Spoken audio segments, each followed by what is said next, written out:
پچھلے دروس کے اندر ان کا تعارف آپ سن چکے ہیں۔ بڑے عظیم المرتبت اور بڑے حضور کے پیارے صحابی، ان سے یہ حدیث شریف مروی ہے کہ ایک سفر میں نبی کریم علیہ السلام تشریف لے جا رہے تھے اور حضرت معاذ بن جبل رضی اللہ تعالیٰ عنہ حضور کی سواری کے ساتھ اپنی سواری لے کر سفر کر رہے تھے۔ میرے آقا کریم صلی اللہ علیہ وسلم ایک مقام پر کچھ استراحت فرمانے کے لیے آپ وہاں ٹھہرے اور قیام فرمایا تو حضرت معاذ بن جبل رضی اللہ تعالیٰ عنہ نے حضور سے یہ پوچھا کہ یا رسول اللہ صلی اللہ علیہ وسلم، یہ جو ہم گفتگو کرتے ہیں اور آپس میں باتیں کرتے ہیں اور ہماری زبان سے، ہمارے منہ سے جو مختلف لفظ نکلتے ہیں، گفتگو نکلتی ہے، کلام نکلتا ہے، ہم باتیں کرتے ہیں، کیا ان کے بارے میں بھی قیامت کے دن سوال ہوگا؟ ان کے بارے میں بھی پوچھا جائے گا؟ نبی کریم صلی اللہ علیہ وسلم نے فرمایا، اے معاذ، جہنم میں بہت سے لوگ اوندے بل گریں گے، الٹے ہو کر گریں گے جہنم میں۔ یا رسول اللہ صلی اللہ علیہ وسلم، اس کی کیا وجہ ہے کہ جہنم میں بہت سے لوگ اوندے ہو کر کے گرائے جائیں گے، وہ گریں گے جہنم میں؟ اس کی آقا وجہ کیا ہے؟ فرمایا، وہ اپنی منہ سے جو کلام نکالتے ہیں، جو باتیں کرتے ہیں، گفتگو کرتے ہیں، اس گفتگو، اس کلام اور ان باتوں کی وجہ سے وہ منہ کے بل جہنم میں گرائے جائیں گے۔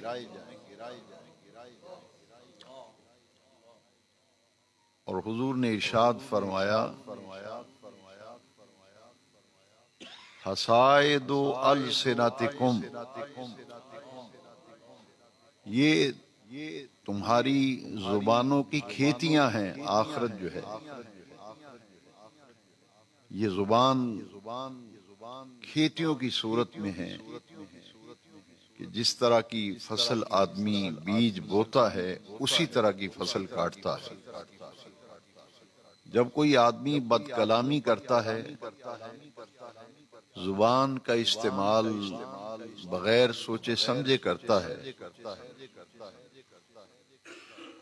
گالی گلوچ کرتا ہے، ہنسی مذاق میں ایسی باتیں کہہ جاتے ہیں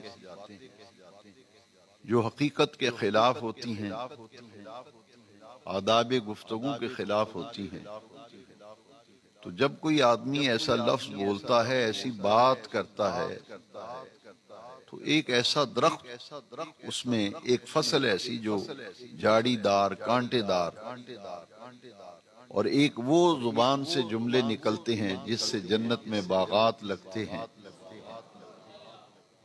اور جیسا انسان کلام کرتا ہے ویسی ہی وہ فصل کاٹ لے گا۔ یہاں حصائد فرمایا گیا، یہ کھیتیوں کو کہا گیا۔ فصل دو قسم کی ہوتی ہے، ایک یہ ہے کہ درخت قائم رہتا ہے، درخت وہ اپنی جگہ قائم رہتا ہے، سال کے بعد اس کا پھل توڑ لیا جاتا ہے، وہ اپنی جگہ درخت برقرار ہے، کئی کئی سال تک درخت پھل دیتا ہے۔ یہاں وہ درخت مراد نہیں پھلدار درخت، جیسے آم کا درخت ہے، کھجوروں کے درخت ہیں، سیب کے باغات ہیں، وہ تو درخت تو قائم ہے لیکن سال کے بعد اس کا پھل توڑ لیا جاتا ہے۔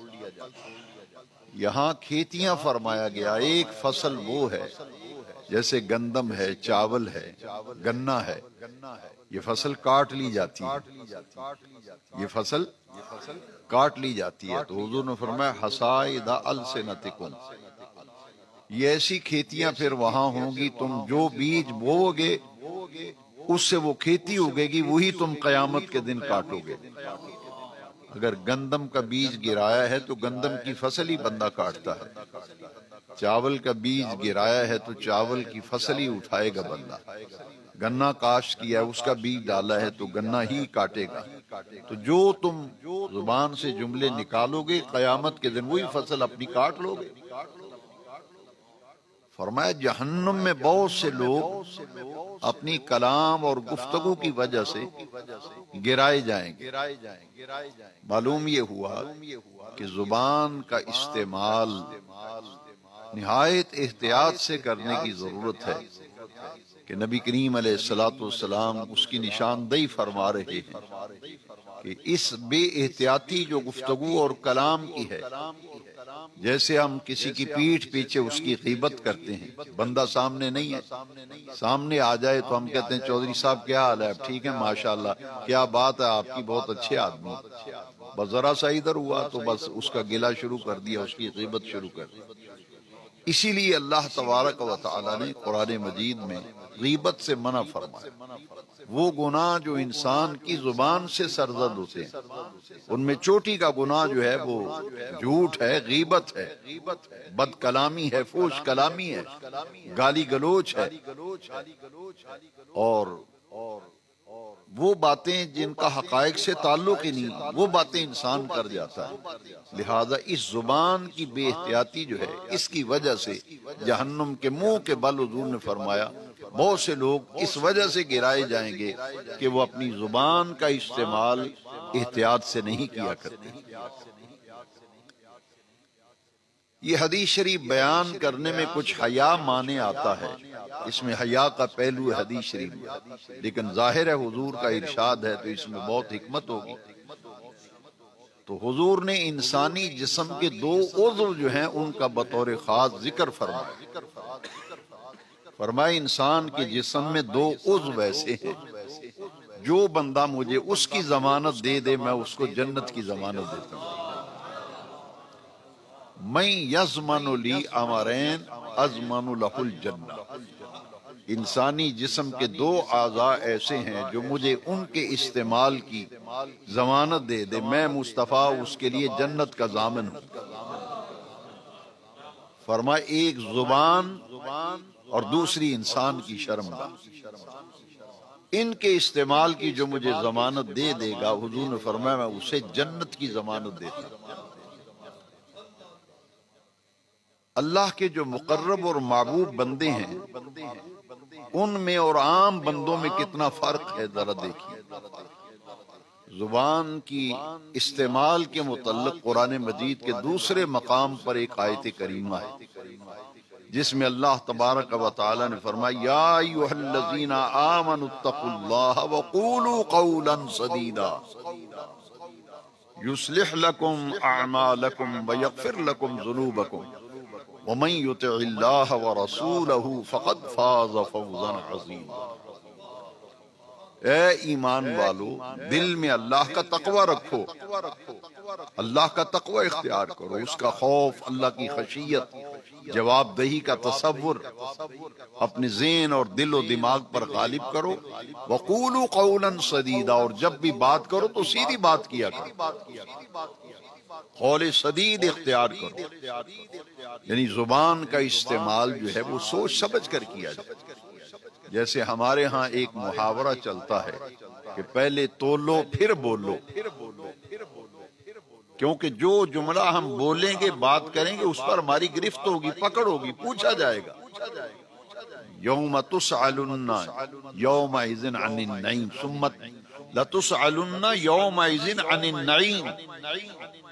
قیامت کے دن فرمایا جو نعمتیں ہم نے تمہیں دی ہیں ان نعمتوں کے بارے میں تم سے سوال ہوگا۔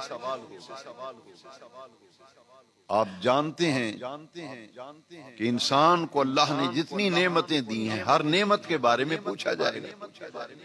آنکھ نعمت ہے، کان نعمت ہے، زبان نعمت ہے، لیکن ڈاکٹر اور طبیب یہ کہتے ہیں کہ انسان سے زیادہ کہیں ایسے جانور موجود ہیں جن کی سماعت انسان کی سماعت سے زیادہ ہے۔ کئی جانور ایسے ہیں کہ ان کی بصارت انسان کی بصارت سے زیادہ ہے۔ انسان اندھیرے میں نہیں دیکھ سکتا، لیکن ڈاکٹر کہتے ہیں کہ کچھ حیوان ایسے ہیں جو اندھیرے میں بھی دیکھتے ہیں۔ اور انسان کی جو قوت سماعت ہے، گھوڑے کی قوت سماعت اس سے کہیں زیادہ ہے۔ سماعت میں، بصارت میں حیوان انسان سے بعض حیوان آگے ہیں، لیکن انسان کو حیوان ناطق کہا گیا۔ ناطق کا معنی ہے بولنے والا۔ جانوروں کے پاس زبان ہے مگر وہ بولتے نہیں، لیکن انسان کو جو نطق عطا کیا، بولنے کی طاقت عطا کی، اسی لیے انسان کو حیوان ناطق کہا گیا کہ بولنے والا حیوان ہے، یہ بولتا ہے، اس کی زبان چلتی ہے۔ اب یہ زبان کی جو نعمت ہے، جیسے فرمایا ثم لتسألن یومئذ عن النعیم، جو نعمت بھی اللہ نے دی ہے اس کے بارے میں قیامت کے دن سوال ہوگا، پوچھا جائے گا۔ کسی کو برا بلا کہتے ہو، الزام تراشی کرتے ہو، اس بیچارے کو پتہ ہی نہیں اس کے متعلق ایسی باتیں کیے جانا، بدگمانی کرنا، کسی کی غیبت کرنا۔ لا یغتب بعضکم بعضا، فرمایا ایک دوسرے کی غیبت نہ کیا کرو۔ غیبت کا معنی ہے کہ کسی پیٹھ پیچھے اس کی برائی کرنا۔ سامنے آدمی آ جائے، پیر صاحب، حضرت صاحب، قاری صاحب، مولانا صاحب، چودھری صاحب، ملک صاحب، شیخ صاحب، کیا بات ہے آپ کی؟ ذرا سا ملک صاحب ادھر ہوئے تو دکان پہ بیٹھ کے ان کا سارا کچا چٹھا کھول کے بیٹھ گئے۔ فرمایا وَلَا يَغْتَب بَعْضُكُمْ بَعْضًا اجتنبوا كَثِيرًا مِّنَ الظَّنِّ إِنَّ بَعْضَ الظَّنِّ اثْمٌ، بدگمانی نہ کیا کرو۔ گھر بیٹھے تخمینے لگانا، اندازے لگانا، فلانا ایسا ہوگا، فلانا ایسا ہوگا۔ فرمایا ان بعض الظن اسم، بہت سے گمان ایسے ہیں جو گناہ ہوتے ہیں۔ انسان کسی کے متعلق کو خیال یا گمان بنا لے اور اس کے اندر وہ دور سے بھی اس کا کوئی تعلق و واسطہ نہ ہو، تو قیامت کے دن پھر اس کا جواب دینا پڑے گا یا نہیں دینا پڑے گا؟ پھر جو زبان سے ہم جملے بولتے ہیں ان کا جواب دینا پڑے گا۔ بغیر سوچے سمجھے گفتگو کرنا، بغیر سوچے سمجھے کلام کرنا، یہ اسلام کے نزدیک سخت ناپسند ہے۔ اللہ کے جو مقرب بندے ہیں اور عام بندے میں کتنا فرق ہے؟ آپ سب رحمان کے بندے ہیں یا نہیں؟ بولیے ہیں نا؟ سب رحمان کے بندے ہیں، سب اللہ کے بندے ہیں۔ لیکن آج کے درس میں نے حدیث شریف آپ کو پہلے سنا دی، اور جو آیت کریمہ تلاوت کی ہے اس کو بعد میں بیان کر رہا ہوں، تاکہ وہ پوری ہمارے ذہن میں وہ خاکہ آ جائے کہ ہمارا دین ہم سے کیا مطالبہ کرتا ہے، ہمارا دین ہم سے کیا چاہتا ہے کہ ہم کیسے مومن بنے، کیسے مسلمان بنے، دین ہمیں کیسا دیکھنا چاہتا ہے۔ وَعِبَادُ الرَّحْمَنِ الَّذِينَ يَمْشُونَ عَلَى الْأَرْضِ حَوْنًا وَإِذَا خَاطَبَهُمُ الْجَاهِلُونَ قَالُوا سَلَامًا۔ یہ سورہ فرقان ہے جو 19ویں پارے میں ہے، 18ویں سے شروع ہوتی ہے، 19ویں پارے میں ہے سورہ فرقان۔ اس کی آیت نمبر 64 اور 65 جو ہے، دونوں کو میں نے تلاوت کرنے کا شرف حاصل کیا۔ اس میں جو ترتیب آ رہی ہے، جو حدیث شریف میں نے حضرت معاذ بن جبل رضی اللہ تعالیٰ عنہ کے حوالے سے حدیث شریف سنائی، اس حدیث کو اب ہم قرآن کی آیت کی روشنی میں سمجھ رہے ہیں۔ اللہ کریم نے فرمایا وَعِبَادُ الرَّحْمَنِ، رحمان کے بندے وہ ہیں۔ آپ بھی رحمان کے بندے ہیں، ہر کوئی رحمان کا بندہ ہے، لیکن یہاں مراد کیا ہے؟ رحمان کے پسندیدہ بندے۔ ویسے تو ہر بندہ ہی رحمان کا بندہ ہے، لیکن فرمایا یہ سن لو کہ رحمان کو بندوں میں سے، اپنے بندوں میں سے کون سے بندے پسند ہیں، کون سے بندے جو ہیں وہ محبوب ہیں خدا کے۔ وَعِبَادُ الرَّحْمَنِ الَّذِينَ يَمْشُونَ عَلَى الْأَرْضِ حَوْنًا، پہلی نشانی یہ بیان فرمائی کہ رحمان کے پسندیدہ بندے اور محبوب بندے وہ ہیں یمشون علی الارض حونا، جب وہ خدا کی زمین پہ چلتے ہیں تو بہت آہستگی کے ساتھ چلتے ہیں، پیر مار مار کر زمین پر نہیں چلتے، اکڑ اکڑ کے نہیں چلتے، لوگوں کو دکھاتے نہیں کہ میں جا رہا ہوں۔ یمشون علی الارض حونا، آہستگی کے ساتھ خدا کی زمین پہ چلتے ہیں۔ دوسرے مقام پر قرآن مجید میں یہ جو اللہ کے رحمان کے پسندیدہ بندوں کی پہلی صفت بیان کی گئی، دوسرے مقام پر متنبع کیا گیا، ہر بندے کو متنبع کیا گیا۔ اور وہ کون ہے جن کو متنبع کیا گیا؟ جو زمین پر پیر مار مار کر اکڑ اکڑ کے چلتے ہیں، تکبر و غرور سے چلتے ہیں، انہیں پھر قرآن مجید میں جھنجھوڑا گیا۔ قربان جائیں، اسلام گفتگو اور کلام کا طریقہ بھی سکھاتا ہے، ہمارا دین گلی محلے میں چلنے کا طریقہ بھی بتاتا ہے کہ چلنا کیسے ہے۔ دوسرے مقام پر متنبع کیا گیا، لا تمشی فی الارض مرحا انک لن تخرق الارض ولن تبلغ الجبال طولا۔ اللہ کریم نے فرمایا میری زمین پر اکڑ کے نہ چل، یہ قرآن ہے، قصہ کہانی نہیں ہے۔ لا تمشی فی الارض مرحا، اللہ کریم فرماتا ہے میری زمین پہ اکڑ اکڑ کے پیر مار مار کے زمین پہ نہ چل، انک لن تخرق الارض ولن تبلغ الجبال طولا۔ اگر اکڑ کے چلے گا، زمین پہ پاؤں مار کے زور زور سے چلے گا، نہ تو میری زمین کو تو پھاڑ سکتا ہے، ولن تبلغ الجبال، نہ پہاڑوں کی بلندیوں کو تو پہنچ سکتا ہے۔ تو پھر یہ تیری اکڑ کس لیے ہے؟ یہ تکبر کس لیے ہے؟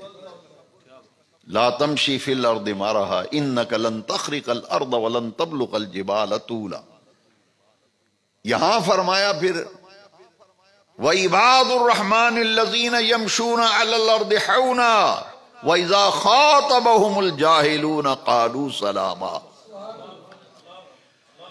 جب انہیں کوئی ان سے کو بحث کرتا ہے، جھگڑتا ہے، الجھتا ہے، اذا خاطبهم الجاہلون، کسی سے ان کا واسطہ پڑتا ہے، اس سے بات چیت کرنی پڑتی ہے، گفتگو کرنا پڑتی ہے۔ مثال کے طور پر دو آدمی ہیں، سگے بھائی ہیں، دوست ہیں، یا عزیز و اقارب میں سے کسی مسئلے پر بیٹھ کر بات کر رہے ہیں، لیکن اس کا لہجہ ہی بڑا تلخ و ترش ہے، وہ تو گلے کو پکڑنے کے لیے آ رہا ہے، جاہلانہ گفتگو کر رہا ہے۔ یہاں جاہل سے کیا مراد ہے؟ یہاں نقطہ غور کیجئے، میں آپ سب کی توجہ چاہوں گا۔ اذا خاطبهم الجاہلون، جب جاہل سے اس کا جاہلوں سے واسطہ پڑتا ہے تو ان سے لڑتا جھگڑتا نہیں، بحث نہیں کرتا، کیا کرتا ہے؟ انہیں سلام کہہ کے وہاں سے رخصت ہو جاتا ہے کہ بھائی اب تم میری بات سننے کے موڈ میں نہیں ہو، میری بات کو سمجھ نہیں رہے، یا میں آپ کو نہیں سمجھا رہا، یا میں آپ کی بات کو نہیں سمجھ رہا، تو آپ تو بات ہی الٹی کر رہے ہیں، جھگڑ رہے ہیں، بحث کر رہے ہیں، الجھ رہے ہیں مجھ سے، تو میں تم سے بحث نہیں کرنا چاہتا، الجھنا نہیں چاہتا۔ وہ سلام کہہ کے وہاں سے چلا جاتا ہے، جب آپ کا موڈ ٹھیک ہوگا پھر بیٹھ کے بات کر لیں گے۔ یہ رحمان کے بندوں کی ایک خوبی ہے، وہ جھگڑا نہیں کرتے، الجھتے نہیں، بحث و تمیز نہیں کرتے۔ یہاں اللہ کریم نے جاہل کا لفظ بولا، جاہلون قرآن مجید میں استعمال فرمایا، جاہل کی جمع جاہلون، لیکن جاہل ہماری ہاں اردو اور پنجابی میں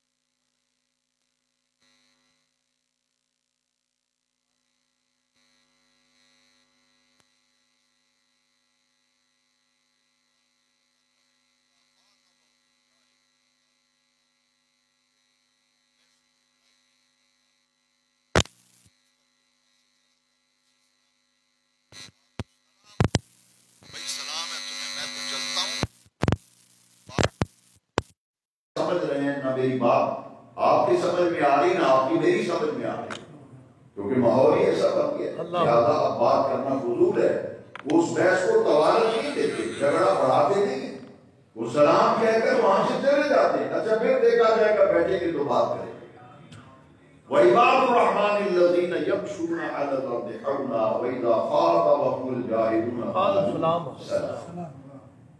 یہاں رحمان کے پسندیدہ بندوں کا ذکر کیا ہے، یہ فرق ہے جتنے بھی اللہ کے مقرب بندے ہیں، اللہ کے مقبول و محبوب بندے ہیں، ان میں اور عام بندوں میں یہ فرق ہے۔ بعض لوگ بڑا اس کا شور ڈالتے ہیں کہ یہ اللہ کے نیک و مقبول بندے، یہ بھی تو ہماری طرح کے بندے ہیں نا جی، وہ بھی اللہ کا بندہ ہے، ہم بھی اللہ کے بندے ہیں، لیکن اللہ کے نے فرمایا ایک وہ بندہ ہے جو مجھے پسند نہیں، اس کے اعمال میری بارگاہ میں مردود ہیں، میں اسے پسند ہی نہیں کرتا، ایسے بندے مجھے پسند نہیں۔ پسند کون سے ہیں ان کا ذکر آ گیا قرآن میں کئی مقامات پر، ان میں سے ایک مقام سورہ فرقان، وہ ہم آج اس پر گفتگو کر رہے ہیں۔ وَعِبَادُ الرَّحْمَنِ الَّذِينَ يَمْشُونَ عَلَى الْأَرْضِ حَوْنًا وَإِذَا خَاطَبَهُمُ الْجَاهِلُونَ قَالُوا سَلَامًا۔ دو خوبیاں بیان کرنے کے بعد اب تیسری خوبی سن لے گا۔ بسم اللہ۔ الَّذِينَ يَبِيتُونَ لِرَبِّهِمْ سُجَّدًا وَقِيَامًا۔ سبحان اللہ، سبحان اللہ۔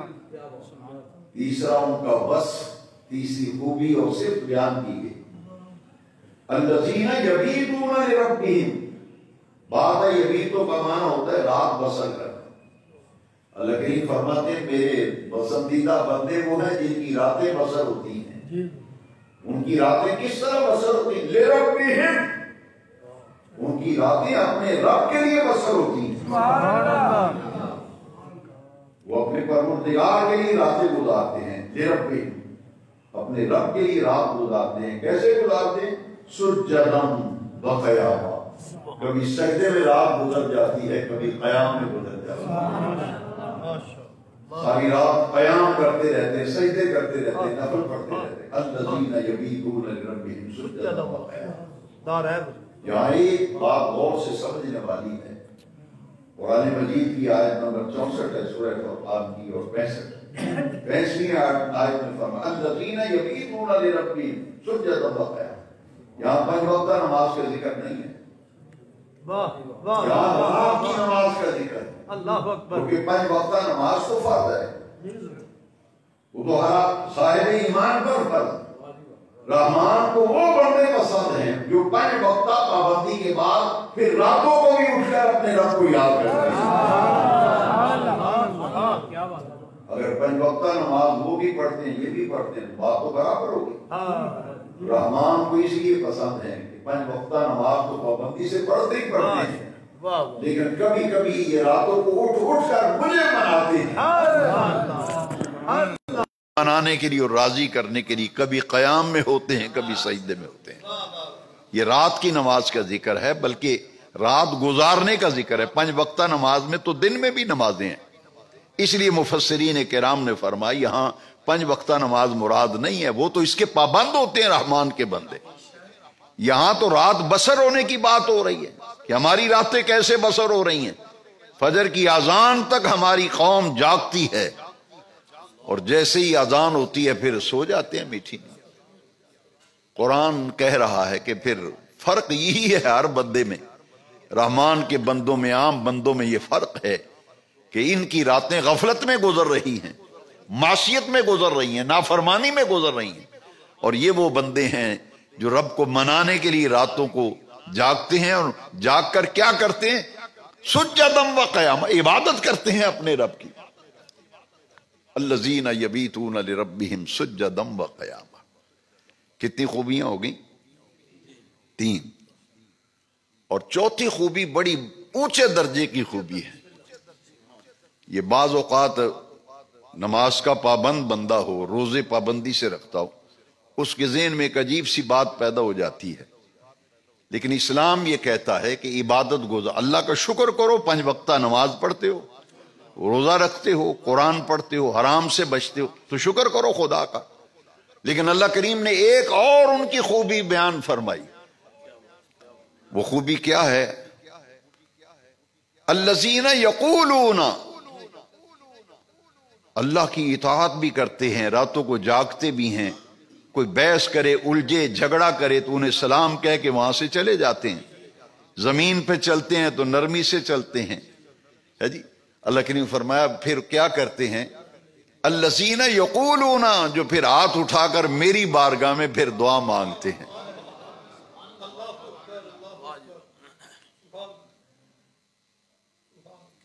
کہ ہم تو بھائی ہم تو نیک ہیں، ہم جنت میں نہیں جائیں گے تو کیا کہاں جائیں گے پھر؟ معاذ اللہ بعض اوقات ناشکری کے جملے میں نے کئی لوگوں سے سنے کہ ہم تو جی 5 وقتہ نماز پڑھے، اجے بھی نہیں بخشنا سانو رب نے. یہ اللہ کو پسند نہیں، یہ رب کو بات پسند ہے. بھائی بندے کا کام ہی بندگی کرنا ہے، یہ جتا کیوں رہے ہو؟ اللہ کریم نے اسی لیے خوبی بیان فرمائی، الذین یقولون ربنا اصرف عنا عذاب جہنم. نیکیاں کرنے کے باوجود، طاعت کرنے کے باوجود، زبان کی حفاظت کے باوجود، رحمان کے پسندیدہ بندے ہیں، اس کے باوجود وہ اپنی عاجزی رب کی بارگاہ میں پیش کرتے ہیں.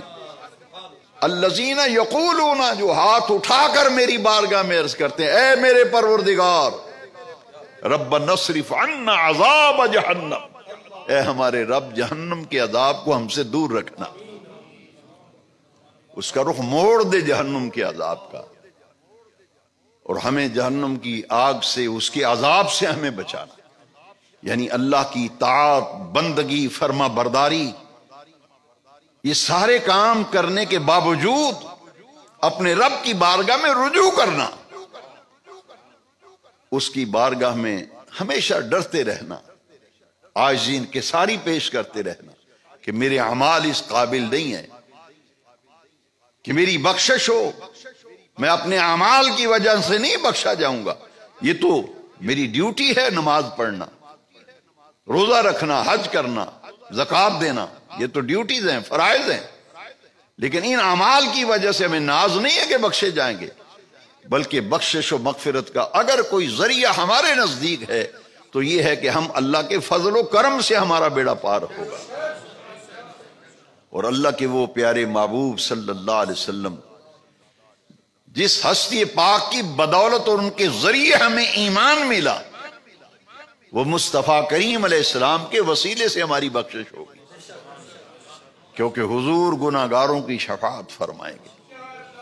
لہٰذا اللہ اور اس کے رسول سے جب تک تعلق مضبوط و مستحکم نہیں ہوگا، اس وقت بندہ رحمان کا پسندیدہ بندہ نہیں بن سکتا. وَعِبَادُ الرَّحْمَنِ الَّذِينَ يَمْشُونَ عَلَى الْأَرْضِ حَوْنًا وَإِذَا خَاطَبَهُمُ الْجَاهِلُونَ قَالُوا سَلَامًا.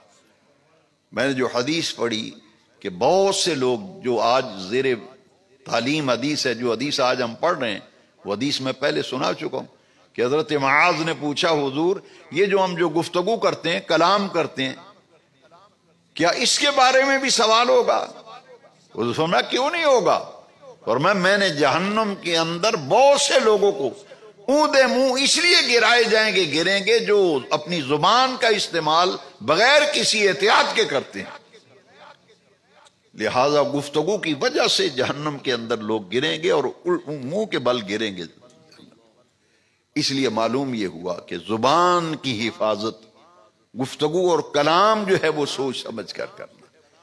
اس کے لیے حضور کی حدیث آپ سن چکے ہیں کہ انسانی جسم کے 2 عضو ایسے ہیں کہ جو ان کے استعمال کی مجھے ضمانت دے دے، اضمن لہ الجنہ، میں اس کو جنت کی ضمانت دیتا ہوں. اسی لیے زبان پر اگر کوئی جاری ہو تو کلمہ خیر ہی جاری ہو، زبان پہ جاری ہو تو کلمہ خیر ہی جاری. حضرت معاذ رضی اللہ تعالیٰ عنہ ہی سے مروی ایک اور حدیث اگر آپ سن لیں تو یہ مضمون اور واضح ہو جائے گا. اسی حضرت معاذ نے ہی عرض کیا تھا، حضور مجھے کو نصیحت فرمائیے جس پر عمل کر کے میری زندگی سنور جائے، آخرت سنور جائے. تو حضور نے فرمایا اچھا تو کوئی میری نصیحت سننا چاہتا ہے تو سن، تیرے موت آئے تو اس حال کے اندر آئے کہ تیری زبان اللہ کے ذکر سے تر ہو. جب زبان کا حساب و کتاب ہوگا، کلام کا، گفتگو کا حساب و کتاب ہوگا، تو پھر ہمیں کیا چاہیے کہ زبان، حضور فرماتے ہیں تجھے موت آئے تو اس حال میں موت آئے، ادھر تیری روح پرواز کر رہی ہو، جان نکل رہی ہو، ادھر تیری زبان پر اللہ کا ذکر جاری ہو. تو جس نے کبھی ذکر کی عادت ہی نہیں ڈالی، اس کی زبان پر کیسے جاری ہوگا ذکر؟ زبان اللہ کے ذکر سے تر ہو. نماز اللہ کا ذکر ہے، میں کئی دروس کے اندر واضح کر چکا ہوں.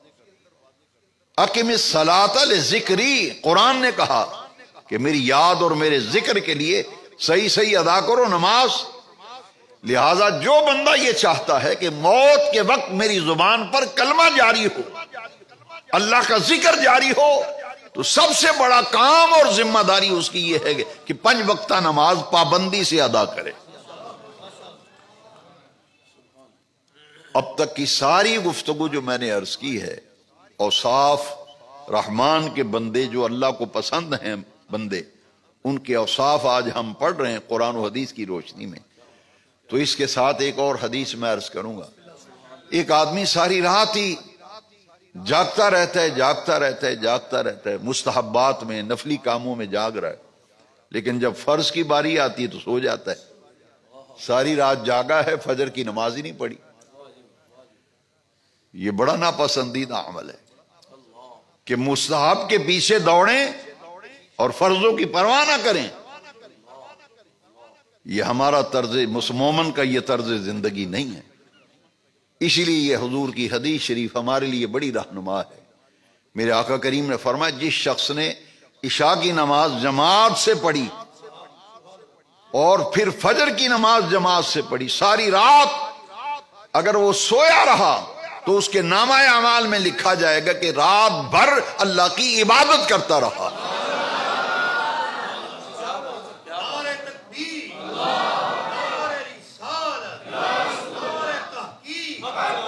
یہ تو اونچا درجہ ہے نا. عباد الرحمن الذین یمشون علی الارض حونا واذا خاطبهم الجاہلون قالوا سلاما الذین یبیتون لربهم سجدا وقیاما. یہ تو اونچے درجے کے لوگ ہیں نا. ہمارے جیسے ناقص لوگ اور کمزور لوگ، ہمارے لیے کیا یہ خوشخبری نہیں ہے؟ وہ رات بھر جاگتے ہیں فرائض کی پابندی کے بعد، اور ہمارے جیسے ناقص لوگوں کے لیے کتنا بڑا یہ خوشخبری ہے، مجدہ جاں فضا ہے. عشاء اور فجر کی باجماعت نماز پڑھ لو، رات بھر سوئے رہو، نامہ اعمال میں لکھا جائے گا کہ رات بھر اللہ کی عبادت کرتا رہا. اور اس کی برکت سے پھر تم بھی رحمان کے پسندیدہ بندے بن جاؤ. جو یہ عمل کرے گا وہ رحمان کا پسندیدہ بندہ بن جائے گا. زبان اللہ کے ذکر سے تر ہو. میرے نبی کریم صلی اللہ تعالی علیہ وسلم، نماز اللہ کا ذکر ہے اور قرآن بھی اللہ کا ذکر ہے. وَنُنَزِّلُ مِنَ الْقُرْآنِ مَا هُوَ شِفَاءٌ وَرَحْمَةٌ لِّلْمُؤْمِنِينَ. قرآن اِنَّا نَحْنُ نَزَّلْنَا الذِّكْرَ وَإِنَّا لَهُ لَحَافِظُونَ. یہ قرآن ذکر ہے، اسے ذکر کہا گیا. اس کے اندر شفا بھی ہے، قرآن کے اندر رحمت بھی ہے. لہذا فرض نمازوں کی پابندی کے ساتھ ساتھ بلا ناغہ، حسب توفیق، حسب استطاعت و استعداد قرآن مجید کی تلاوت کو اپنے اوپر لازم کر لو. ایک رکوع پڑھنا تو کوئی مشکل نہیں، ایک پارہ اپنی عادت بنا لو. نہیں تو ایک سورت پڑھ لو. سورت نہیں پڑھ سکتے تو ایک رکوع بزرگوں نے کہا ہے، رکوع نہیں تو 4-5 آیتیں ہی پڑھ لو. معمول تو بناؤ نا تلاوت قرآن، ناغہ نہ کرو. روزانہ تلاوت قرآن کو اپنا معمول بناؤ، معمولات میں شامل کرو. آہستہ آہستہ اس کی تلاوت کی آیات کی تعداد بڑھاتے چلے جاؤ.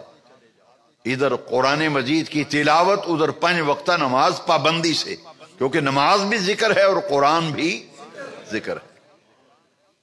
موت کے وقت کلمہ زبان پہ جاری ہونا، اللہ کا ذکر جاری ہونا، اس کے لیے جو لازم چیزیں ہیں وہ تو یہی ہے نا. نماز اللہ کا ذکر ہے. اگر یہ ایک مرتبہ ہی ذکر کر لینا کافی ہوتا تو پھر جو نماز کے بعد اذکار ہیں پھر ان کی کیا ضرورت تھی؟ نماز اللہ کا ذکر ہے یا نہیں؟ ابھی آپ کو میں نے بتایا اقم الصلاۃ لذکری. اب قرآن کی آیت میں ذرا غور، اذا قضیتم الصلاۃ فاذکروا اللہ.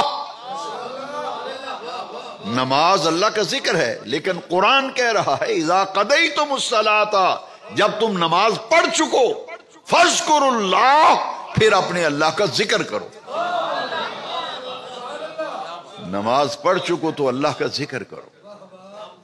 حضور نبی کریم علیہ السلام فرائض کے بعد، فرض نمازوں کے بعد، نماز خود اللہ کا ذکر ہے، تو حضور نماز، فرض نماز کے بعد سلام پھیرنے کے بعد اللہ کا ذکر فرماتے تھے۔ حضرت عبداللہ ابن عباس رضی اللہ تعالیٰ عنہ فرماتے ہیں کہ میں گھر میں ہوتا تھا تو مسجد، بچہ تھا میں، مجھ پہ نماز فرض نہیں تھی، مسجد میں جماعت ہوتی تھی تو بلند آواز سے مسجد میں ذکر ہوتا تھا، مجھے گھر بیٹھے پتہ چل جاتا تھا کہ مسجد میں جماعت ہو گئی ہے، ذکر الہی نماز کے بعد۔ تو حضور لا الہ الا اللہ وحدہ لا شریک لہ لہ الملک ولہ الحمد یحیی و یمیت بیدہ الخیر وہو علی کل شیء قدیر۔ بعض اوقات حضور یہ بھی پڑھا کرتے تھے۔ اور ایک معمول مبارک میرے آقا کریم کا، ہمیشہ اس پر حضور نے استقامت، یعنی ہمیشگی کے ساتھ اس ذکر کو کیا۔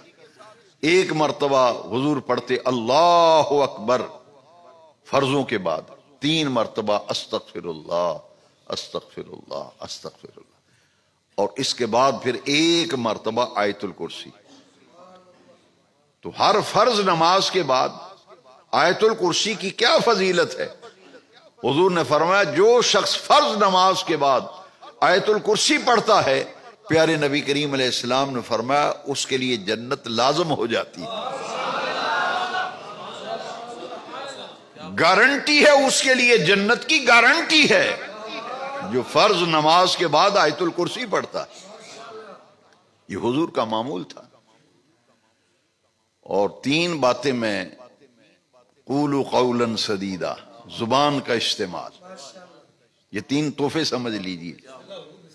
قرآن مجید میں ہے سورہ آل عمران میں کہ جب حضور کے دشمن کافر یہود و نصارہ حضور کے خلاف خفیہ سازشیں کرتے تھے، منصوبے بناتے تھے حضور کے خلاف، تو قرآن مجید میں ہے کہ حضور پڑھا کرتے تھے حسبنا اللہ و نعم الوکیل، حسبنا اللہ و نعم الوکیل۔ حدیث شریف کے اندر آتا ہے کہ جب بھی پتہ چلتا کہ کفار یہود و نصارہ حضور کے خلاف کو خفیہ سازش تیار کر رہے ہیں، منصوبہ بندی کر رہے ہیں، تو نبی کریم علیہ السلام کثرت سے قرآن مقدس کی اس آیت کریمہ کی تلاوت فرماتے تھے، حسبنا اللہ و نعم الوکیل، حسبنا اللہ و نعم الوکیل، حسبنا اللہ و نعم الوکیل۔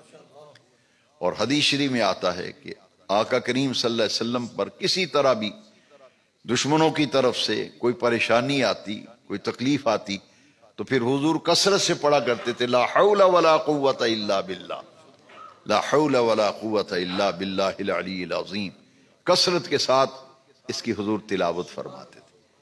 اور کئی احادیث کا یہ خلاصہ ہے، سورہ نوح کے اندر بھی موجود ہے اور دیگر مقامات پر یہ موجود ہے کہ استغفار کی بڑی فضیلت ہے، جیسا کہ ہر فرض نماز کے بعد حضور 3 مرتبہ استغفر اللہ استغفر اللہ استغفر اللہ پڑھا۔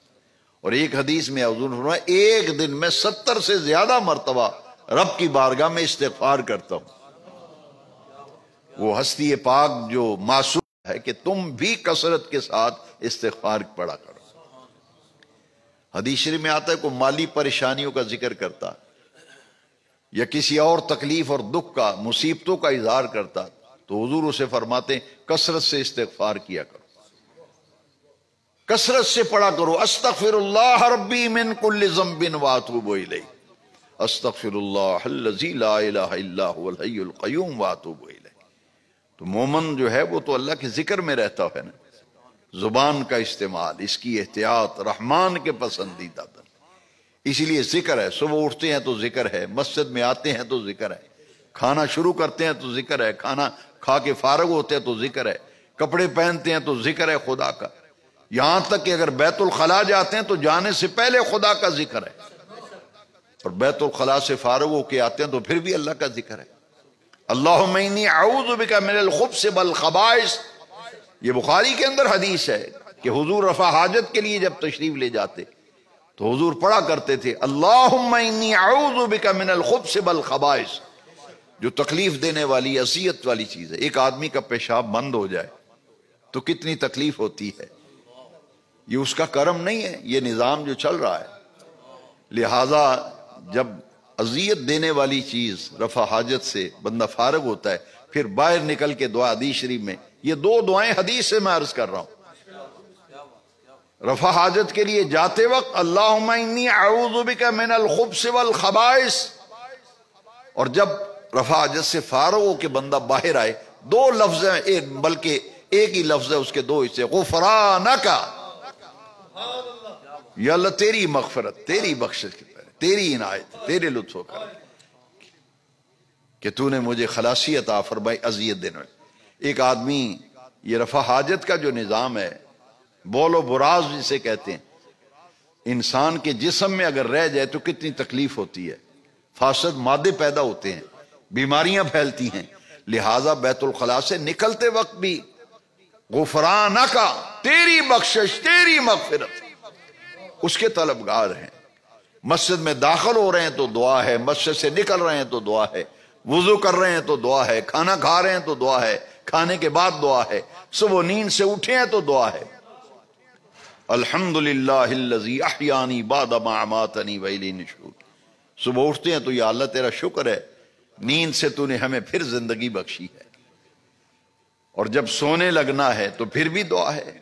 تو مومن کی یہ شان ہے کہ وہ اپنی زبان کا استعمال بڑی احتیاط سے کرتا ہے، اس لیے کہ ہم اللہ کے بندے ہیں، اس کی بندگی میں ہی ہمیں رہنا ہے۔ لہٰذا 5 وقتہ نماز کی جتنی حفاظت ہو سکے، اپنے بچوں کو، اہل و عیال کو اس کی ترغیب دینا، تعلیم دینا ہماری ذمہ داری ہے۔ اور آج کے درس میں خاص طور پر جو حدیث حضرت معاذ بن جبل، حدیث معاذ بن جبل آج پڑھی گئی کہ زبان کی وجہ سے لوگ جہنم میں منہ کے بل گرائے جائیں گے۔ لہذا پھر حضور کی دوسری حدیث بھی آپ کو میں نے سنا دی کہ یہ تمہاری زبانیں جو ہیں یہ ان کی کھیتیاں ہیں، جو کچھ بیج بو گے بول کر کے وہی فصل قیامت کے دن کاٹ لو گے۔ لہذا ہمیں ہر وقت دل کے اندر اللہ کا تقوی رکھنا۔ آخری بات جو آیت میں نے پڑھی ہے، اور خطبہ نکاح میں بھی حضور اسے تلاوت فرماتے تھے، اتقوا اللہ وقولوا قولا سدیدا، دل میں تقوی ہو اور زبان کا احتیاط سے استعمال ہو۔ دل میں اللہ کا تقوی اور زبان پر احتیاط، فائدہ کیا ہوگا؟ یصلح لکم اعمالکم، سارے بگڑے ہوئے کام سیدھے ہو جائیں گے۔ جو آدمی کہہ دو جیڑے ہاتھ نو کام نو ہاتھ پانا وہ پٹھا ہی ہو جاندہ ہے، جیڑے کام نو ہاتھ پانا وہ پٹھا ہی ہو جاندہ، جی پتہ نہیں کی گل ہے۔ جیڑا کام میں شروع کرنا کدی توڑ نہیں چڑھیا۔ قرآن بتا رہا ہے کہ دل میں اللہ کا تقوی رکھو، اس کی خشیت و خوف رکھو، زبان کو سوچ سمجھ کر استعمال کرو۔ اتقوا اللہ وقولوا قولا سدیدا یصلح لکم اعمالکم، سارے تمہارے بگڑے ہوئے کام سیدھے ہو جائیں گے۔ وَيَغْفِرْ لَكُمْ ذُنُوبَكُمْ، اور انعام یہ ہوگا سارے گناہ بھی اللہ تعالیٰ تمہارے معاف فرما دے گا۔ وَيَغْفِرْ لَكُمْ ذُنُوبَكُمْ مَنْ يُطِعِ اللَّهَ وَرَسُولَهُ فَقَدْ فَازَ فَوْزًا عَظِيمًا، جس نے اللہ کا حکم مانا، اللہ کے رسول کا حکم مانا، اس نے بہت بڑی کامیابی کو پا لیا۔ حاضرین محترم، انسان خطا و نسیان سے مرکب ہے، نیک آدمی سے بھی گناہ ہوتا ہے۔ قرآن کہتا ہے نیک آدمی سے بھی غلطیاں ہوتی ہیں۔ کیوں؟ الانسان مرکب بالخطاء والنسیان، ہر انسان مرکب ہے، بنایا گیا ہے، بھولنے سے، خطا اور غلطی سے انسان کا خمیر ہی نسیان سے اٹھایا گیا ہے۔ ہماری فطرت میں، ہماری جبلت میں بھولنا ہے، ہماری فطرت میں غلطیاں اور خطا کرنا مرکب ہے خطا و نسیان سے۔ لیکن ہمارا دین کیا کہتا ہے؟ ایک آدمی سیدھا جا رہا ہے، سیدھا صراط مستقیم پہ، سیدھے راستے پہ جا رہا ہے، راستے میں کیا ہوا؟ ٹھوکر لگی، گرا، ٹھوکر لگی اور جیسے ہی گرا ہے پھر اٹھتا ہے، کپڑے جھاڑتا ہے، سنبھلتا ہے، کپڑے سیدھے کرتا ہے، سنبھلتا ہے، پھر موٹر سائیکل پہ بیٹھ جاتا ہے۔ سائیکل پہ جا رہا ہے، ٹھوکر لگی، گرا ہے تو کیا کرے گا؟ اٹھے گا، کپڑوں کو جھاڑے گا، سیدھا کرے گا، سیدھا کر کے پھر بیٹھ کر سیدھا چلا جائے گا۔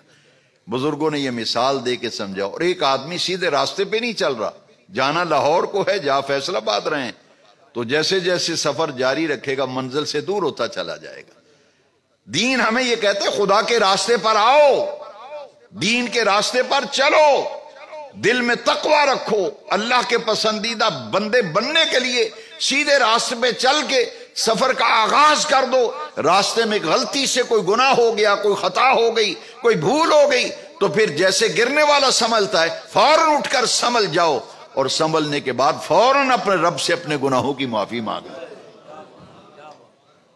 تاخیر نہیں، پھر جیسے گرنے والا بعد میں کپڑے سیدھے نہیں کرتا، اسی وقت اٹھتا ہے، جھاڑتا ہے کپڑوں کو، اسی وقت سیدھا ہو کے بیٹھتا ہے۔ دین یہ کہتا ہے کہ اگر اس سفر کے اندر، نیکی کے سفر میں، دین کے سفر میں کوئی غلطی، خطا، گناہ انسان سے سرزد ہوا، تو پھر ہمارا دین یہ کہتا ہے فوراً اٹھو اور سنبھلو، اپنے رب سے توبہ کرو، معافی مانگو، اور پھر سیدھے ہو کر کے اپنے سفر کو پھر نئے سرے سے شروع کر دو۔ عادت نہ بناؤ، عادت غلطیاں کرنا، گناہ کرنا، بھولنا، اسے عادت نہ بناؤ، ورنہ ناپسندیدگی لسٹ میں آ جاؤ گے۔ عادت نہ بناؤ، پھر اسے اپنی ذریعہ نہ بنا لو کہ اسی مشغلہ بنا لو۔ ہاں اگر چلتے کوئی ایسی خطا، کوئی گناہ، کوئی خلاف تعلیم اگر کوئی بات ہو گئی ہے تو فوراً سنبھل جاؤ، اور کیا کرو؟ استغفر اللہ الذی لا الہ الا هو الحی القیوم، یا اللہ مجھ سے غلطی ہو گئی تو معاف فرما دے، کیونکہ پھر اللہ کریم نے فرمایا پھر سن لو من یغفر الذنوب الا اللہ، کون ہے پھر اللہ کے سوا جو گناہوں کو معاف کرتا ہے۔ یہ نماز کے اندر حضرت صدیق اکبر سے حضور نے فرمایا ابو بکر صدیق جب نماز پڑھو تو نماز میں جو درود شریف کے بعد ہم دعا پڑھتے ہیں نا، تو حضور نے حضرت صدیق اکبر کو بھی ایک دعا تعلیم کی تھی۔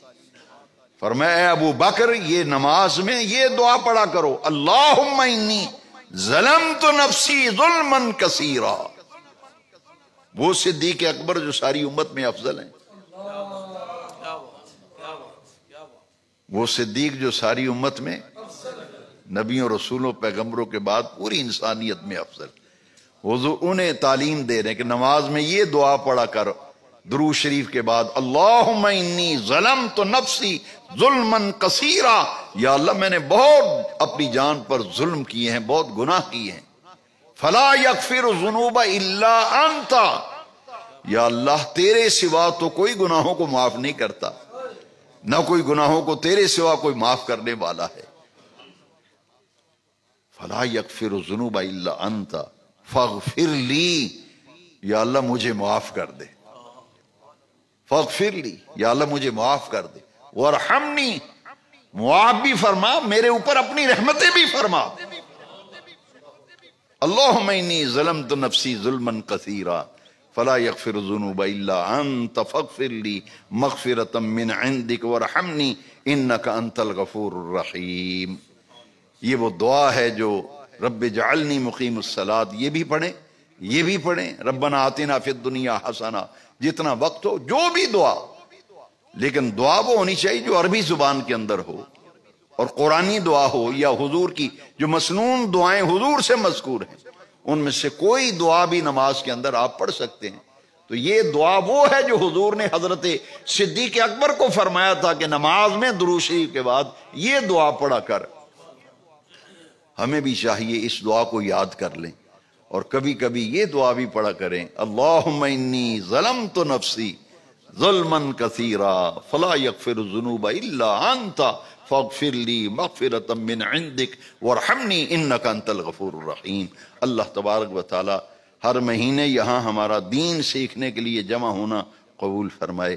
جو کچھ دین کی باتیں آج ہم نے سیکھیں، اور جن حضرات کو اچھی طرح سے جن باتوں کی سمجھ آ گئی ہے، میں توقع کروں گا جہاں دو چار دوست بیٹھے ہوں یہ باتیں بتائیں لوگوں کو، یہ سنائیں، حدیثیں سنائیں، قرآن کی آیتوں کو مفہوم سنائیں، تاکہ دین کی روشنی زیادہ سے زیادہ پھیلے۔ جو سیکھا ہے سب کو سکھاتے چلو، جو سیکھا ہے سب کو سکھاتے چلو، دیے سے دیے کو جلاتے چلو۔ وآخر دعوانا اللہ